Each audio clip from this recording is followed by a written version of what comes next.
namhlanje sizoke sikhulume ngesigubhu sesandawana. Isigubhu sesandawana ngithi lokho angikudlulisi ngoba kuyenzeka usuke uhambe uye kumuntu ufike akunikeze isigubhu singasebenzi, akwenzele into yenhlanhla ifike ingapheli. Omunye nomunye osuke wabona lokho ngoba lokho kuyalahla ithemba kubantu abaningi ukuthi into okuthiwa inyanga emhlabeni i-existayo. Iya-exist into okuthiwa inyanga into ekhona kuphela kushoda bona abantu abakwazi ukwenza izinto.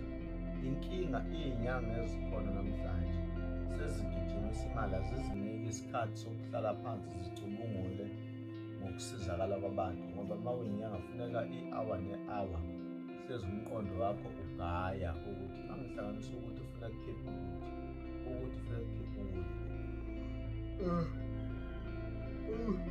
ukuthi kusho ukuthi lokho kubalulekile ukuthi ngampela into nento esiyenzayo asiyenze ngendlela yokuthi siyijulele. Uma uyithatha unikeze umuntu uthatha unikeze umuntu ngoba uyethemba, ungayithatha unikeze umuntu kanti uyalahlela ekubeni umuntu ezoshiya imali yakho. La ekhaya-ke sinento abathi sandawana. Uma uhambile wayenyangeni noma ukuthi usuhambe kakhulu awusafuna ukuhamba, nginento ethi umuntu ofuna ukuzolinga ku-10,111 ukuthi ngampela inyanga akasondele la, aphathe nje 8,500 afike lapha kimi ngizofika noma ugeza nje kuphela, ngeke ngize ngimenzele lutho, angenze ukumgcaba, angenze ukumenza lutho, uzofike noma ugeza kuphela. Ngifuna kodwa umuntu ofuna izinto zangampela, ngifuna umuntu okudlala ngoba kufuneka kule nto lesikhuluma ngayo sikhulume ngento ezoqalela isikhathi ukuthi isikhathi esingazosebenzekile into enjengale nenjengale. La ekhaya siphathe isandawana sangampela, bake babona abanye ngosiphethe siphila amafutha aso ahlala la. Nanka la sihlala khona, naso sandawana. Ngikhuluma mina ngomfanekiso waso, ahlala empushini amafutha esandawana, bathi sona siphilele egcekeni ngoba siwumkhuba siyathenwa ukuze sikwazi ukuphila la egcekeni.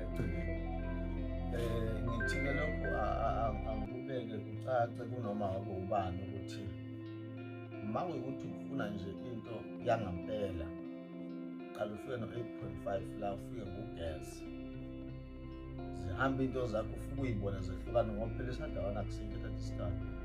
Uma ngikuthinta ngaso manje kuyehlukana izinto manje. Isikhathi esiningi abantu abayiprovuleke lama sebevalelwe zimali, hhayi senza wani. Uma uvalekelwe imali engaphumi, ngabe umgwaqo, ngabe imali yomsebenzi, imali yakho ayiphumi, le nto le uma ukhuluma nayo iyeso le nto le.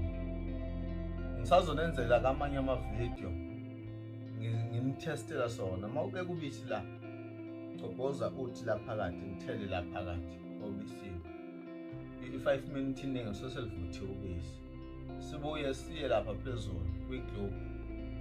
Uma ngisisapha kwigluphu, igluphu kufuneka icime, umkhuba esadawani nje lesi sesikhuluma ukuthi nokufanekisa. Siphinde siye lapha ya